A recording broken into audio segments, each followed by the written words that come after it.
अपने घर में काम कर रही थी और अचानक एक स्वर्गदूत उनके कमरे में आ खड़ा हुआ और उसे दर्शन देते हुए कहा, प्रणाम मरियम, तुझ पर प्रभु की कृपा हुई है। प्रभु तेरे साथ है। तू पवित्र आत्मा की शक्ति से गर्भ धारण करेगी और एक पुत्र को जन्म देगी और तू उसका नाम यीशु रखना। और मरियम स्वर्गदूत को देख और उसकी बात सुनकर घबरा गई। उसने स्वर्गदूत से कहा, पर ये कैसे हो सकता है? मैं तो अभी कुंवारी हूँ और किसी पुरुष को जानती तक नहीं। घबरा मत मरियम, पवित्र आत्मा तुझ पर उतरेगा और परम प्रधान की सामर्थ तुझ पर छाया करेगी। इसलिए वो जो तुझसे उत्पन्न होने वाला है परमेश्वर का पुत्र कहलाएगा। वो महान होगा और वो दुनिया पर सदा राज करेगा और उसके राज का कभी अंत ना होगा।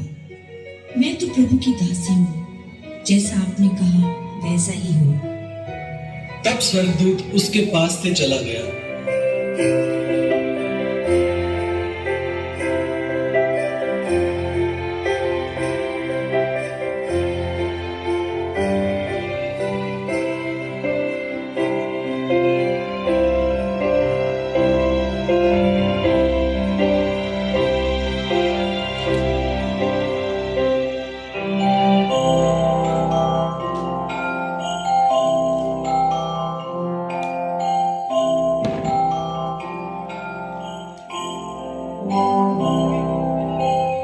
मरियम की मंगनी यूसुफ नामक एक पुरुष से हुई थी।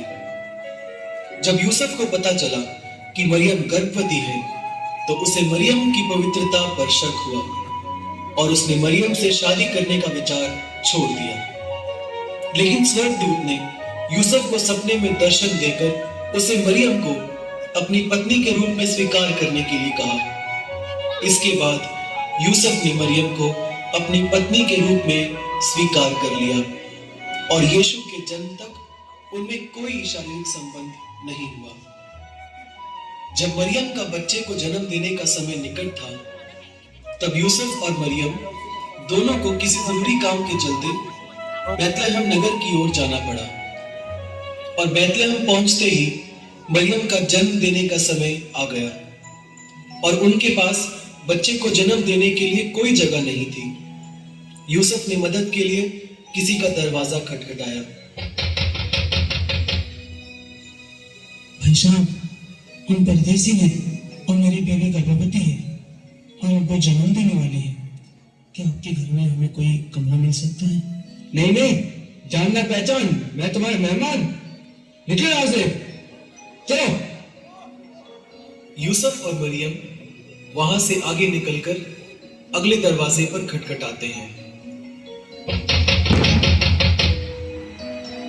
भाई साहब, हम परदेसी हैं और मेरी बेबी गर्भवती है और वो जन्म देने वाली है। क्या आपके घर में हमें कोई कमरा मिल सकता है?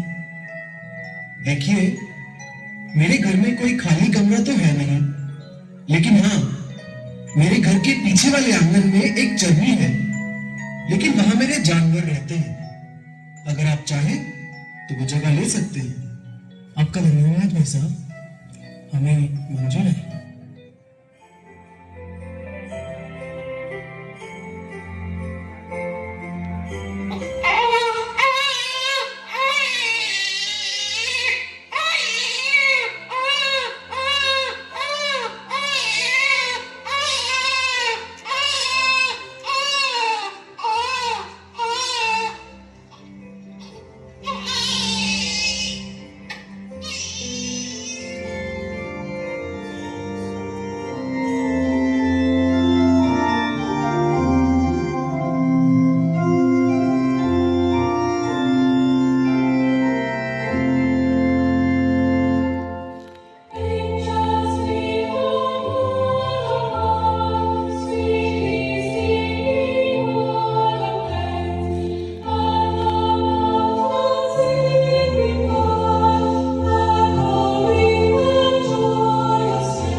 जो रात को मैदान में रहकर अपनी भेड़ों का पहरा देते थे। और प्रभु का एक दूत उनके पास आ खड़ा हुआ और प्रभु का तेज उनके चारों ओर चमका और वे बहुत डर गए। तब स्वर्गदूत ने उनसे कहा, मत डरो, क्योंकि देखो मैं तुम्हें बड़े आनंद का सुसमाचार सुनाता हूँ जो सब लोगों के लिए होगा, कि आज दाऊद के नगर में तुम्हारे लिए एक उद्धारकर्ता जन्मा है और यही मसीह प्रभु है। उसके दर्शन करने के लिए तुम्हारे लिए यह चिन्ह है कि तुम एक बालक को कपड़े में लिपटा हुआ और चरनी में पड़ा पाओगे। वही इस दुनिया का मुक्तिदाता है। गडरियों ने जवाब में कहा, आओ हम चलें और उस मसीहा के दर्शन करें।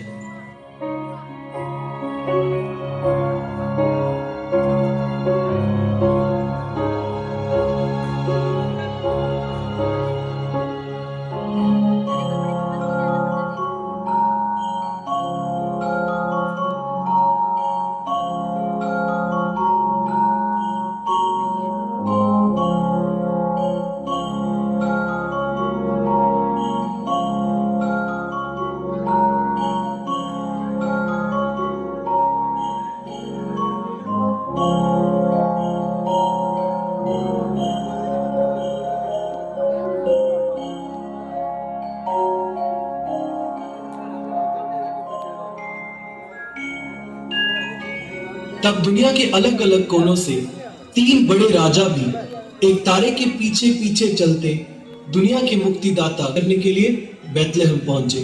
कि वे विद्वान राजा और ज्योतिषी थे। उन्होंने सच्चे मोक्षदाता यीशु मसीह को नतमस्तक किया और उन्हें भेंट चढ़ाया और यीशु के चरणों में इन राजाओं ने दंडवत किया।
और इस प्रकार प्रभु यीशु का जन्म इस धरती पर हुआ।